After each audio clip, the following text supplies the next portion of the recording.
How to schedule Lyft ride. Hello everybody, welcome back to my channel. Today I'll guide you on how you can schedule Lyft ride. Now the process is actually quite simple. It's as normal and simple as scheduling a normal ride. Now first you want to open up the Lyft app here and you'll get an interface like this. Now you want to head into the option where you book the ride.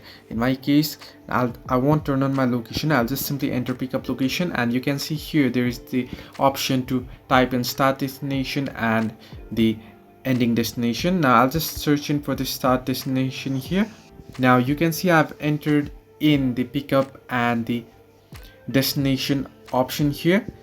Now here where you set up your payment, you can see at the bottom of your screen there add payment option and schedule option.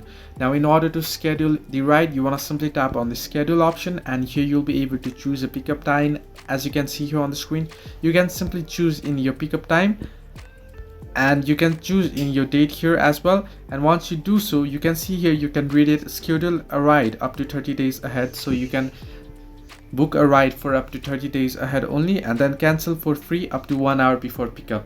So you can cancel the ride for free 1 hour before pickup if you cancel it 1 hour before pickup. But if you cancel it prior to 1 hour, then you'll have to pay some cancellation charges. So this way you can schedule a Lyft ride. Hope this helped you. Do like and subscribe, and do not forget to leave a comment down below if you have any further issues.